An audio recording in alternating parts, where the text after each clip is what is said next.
Assalamualaikum warahmatullahi wabarakatuh. Perkenalkan, nama saya Zulfa Suraya Amani. Saya perwakilan dari kelompok 4. Di sini saya akan membacakan jurnal dengan judul Perbedaan Mazhab 4 Imam Besar Hanafi, Maliki, Syafi'i, dan Hambali dalam Paradigma Hukum Fikih yang ditulis oleh Lu'lu'atul Badriyah dan Asif Az-Zafi.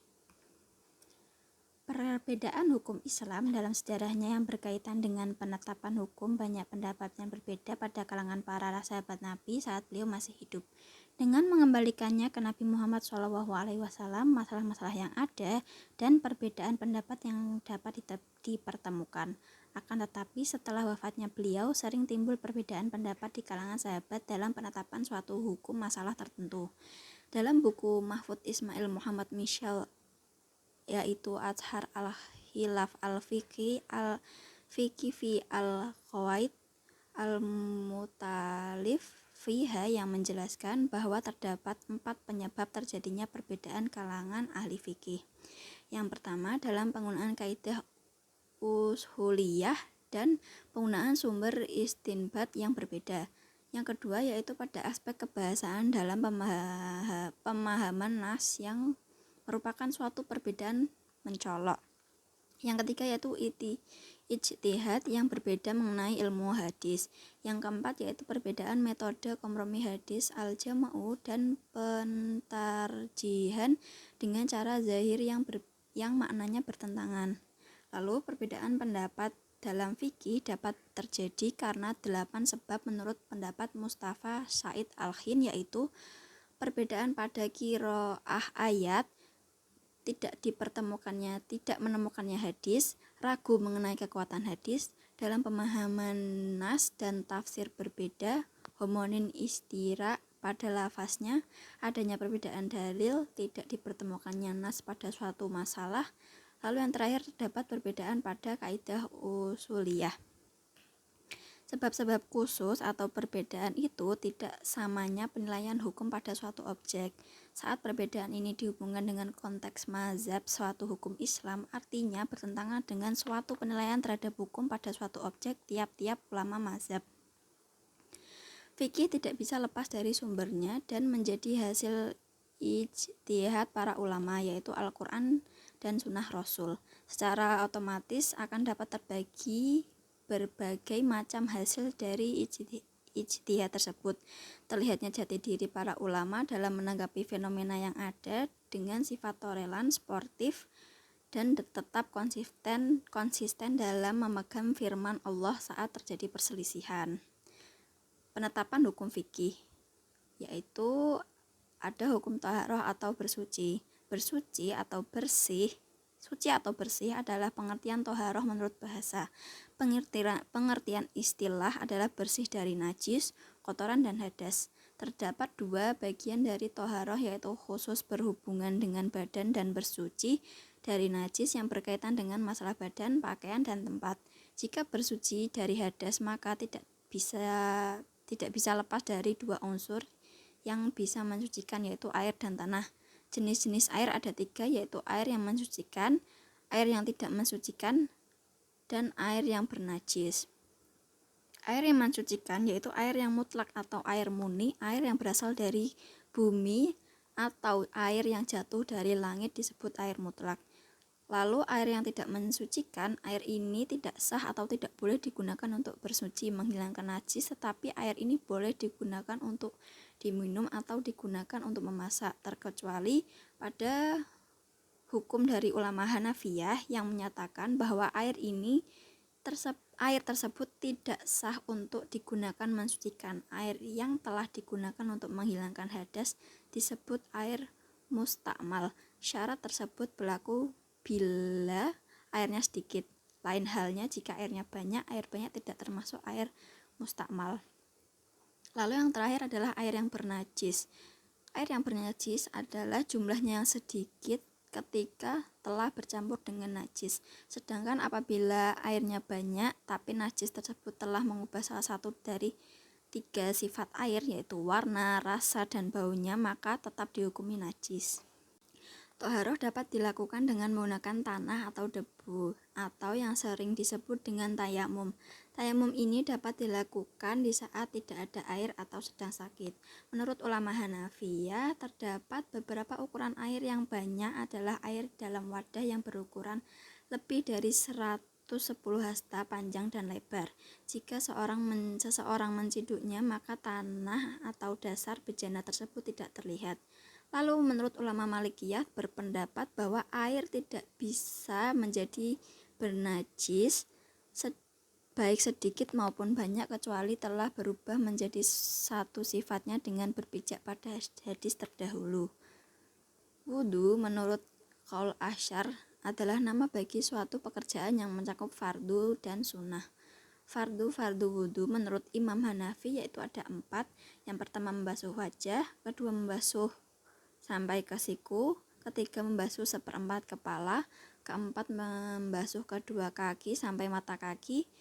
Lalu fardu menurut Imam Maliki ada 7. Yang pertama niat membasuh wajah, kedua tangan dibasuh sampai siku, semua kepala diusap, kedua kaki dibasuh sampai mata kaki, dilakukan secara berurutan tidak terputus, semua anggota wudu digosok.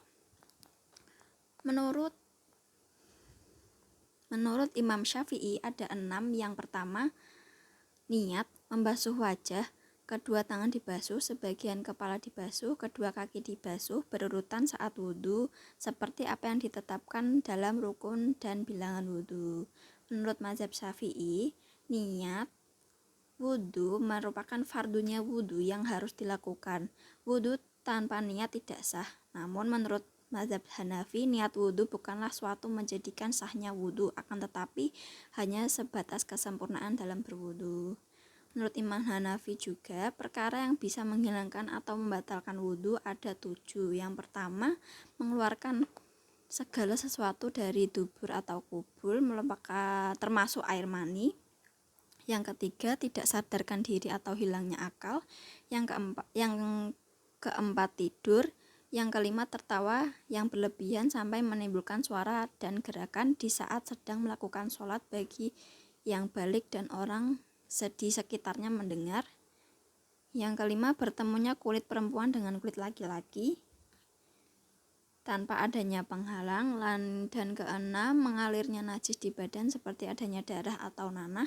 Dan yang ketujuh, muntah yang banyak dan jika hanya sedikit tidak membatalkan sholat, tidak membatalkan wudu.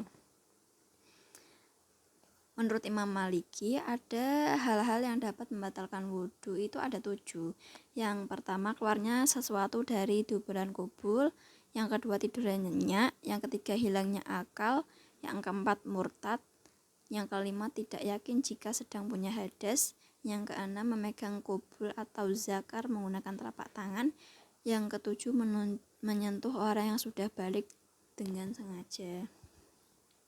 Untuk pendapat mazhab Syafi'i, perkara yang dapat menjadikannya batalnya wudu itu ada 5. Yang pertama, keluarnya sesuatu dari dubur atau kubul, baik yang keluar sesuatu yang sering terjadi atau yang sering dikeluarkan ataupun yang jarang terjadi, seperti batu kecil, darah, cacing, belatung, terkecuali air mani.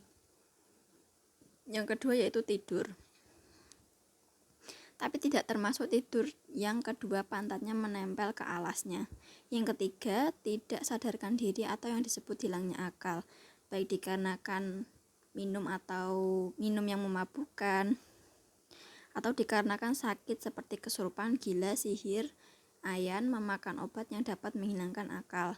Yang keempat yaitu bersentuhan perempuan dan laki-laki yang tidak mahramnya.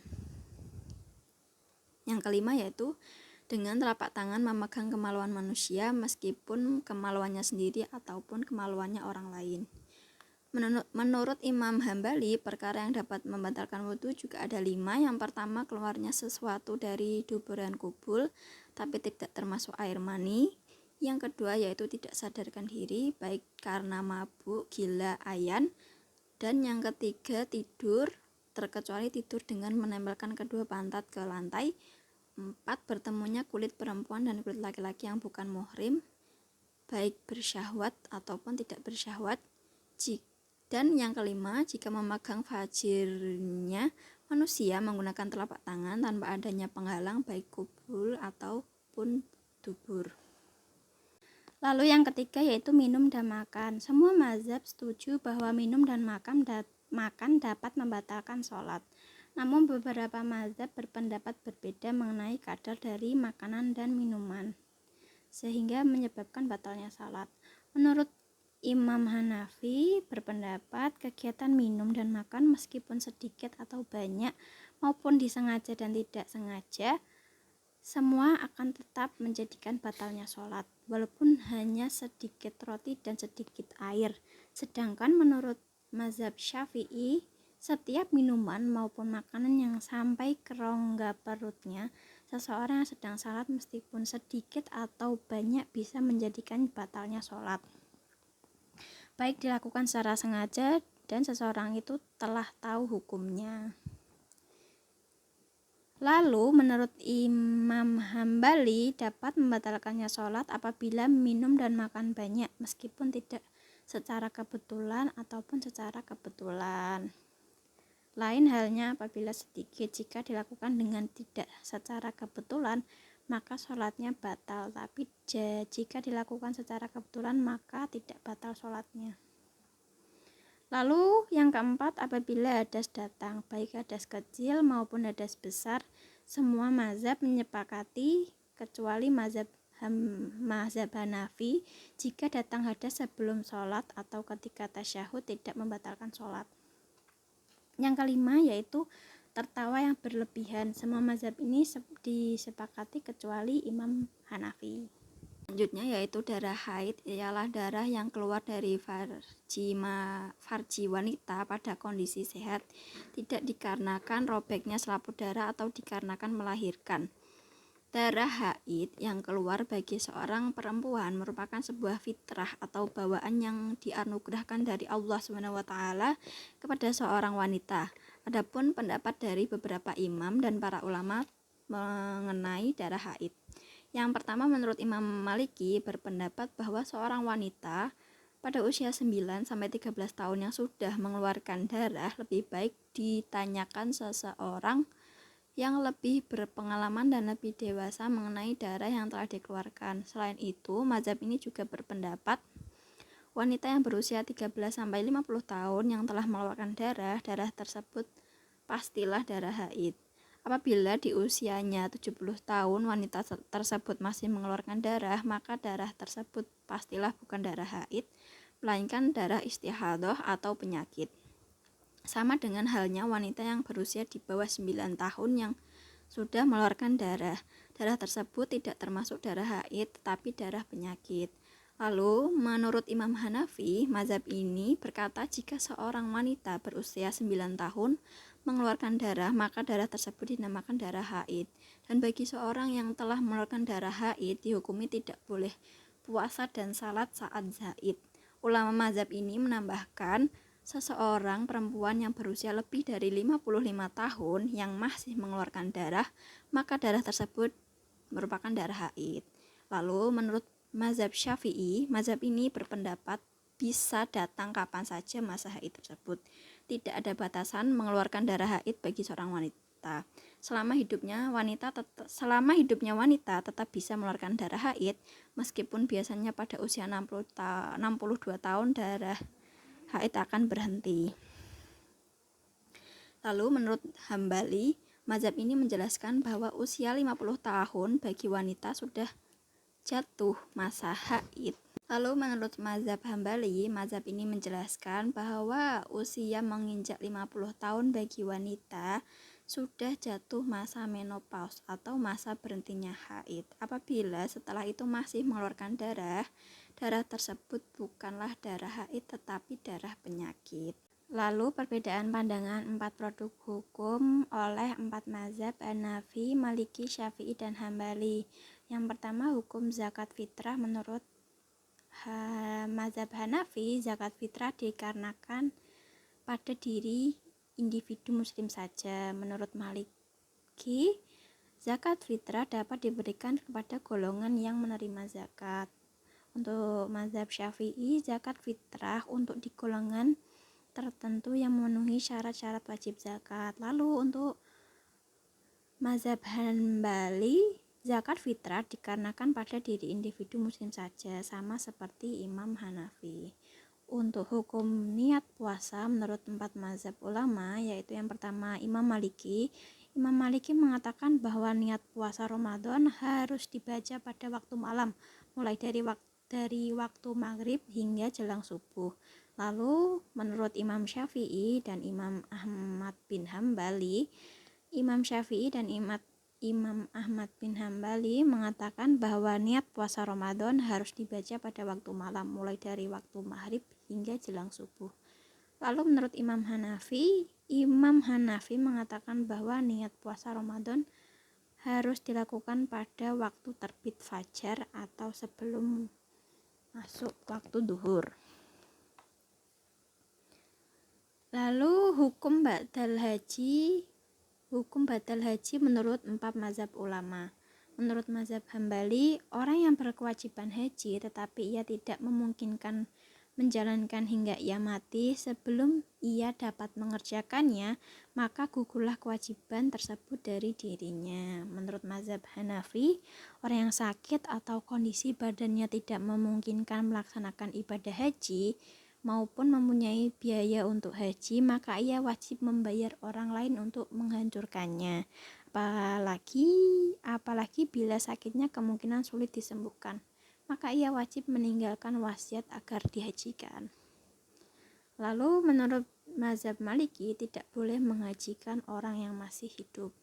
Menurut mazhab Syafi'i, boleh menghajikan orang lain dalam 2 kondisi. Pertama, untuk mereka yang tidak mampu menjalankan ibadah haji karena tua atau sakit sehingga tidak mampu untuk bisa duduk di atas kendaraan. Yang kedua, orang yang telah meninggal dan belum menjalankan ibadah haji, ahli warisnya wajib menghajikan jika masih ada harta yang ditinggalkan. Lalu hukum doa kunut menurut 4 mazhab ulama. Yang pertama, menurut mazhab Hanafi, kunut hanya dilakukan pada waktu sholat witir saja. Dilakukan sebelum ruku rakaat terakhir, tidak dilakukan pada waktu sholat subuh. Menurut mazhab Syafi'i, membaca doa kunut dilakukan setiap sholat subuh sebelum ruku di rakaat kedua dengan suara keras sehingga didengar oleh makmum. Yang ketiga, menurut mazhab Maliki, membaca kunut dilakukan setiap sholat subuh di rakaat kedua.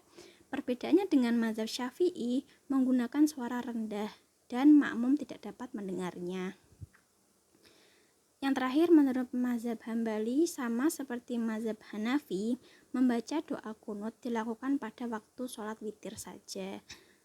Perbedaannya, kunut witir dilakukan setelah ruku rakaat kedua dan dianjurkan juga kunut nazilah di setiap sholat fardu ketika ada musibah. Sekian yang dapat saya sampaikan. Wassalamualaikum warahmatullahi wabarakatuh.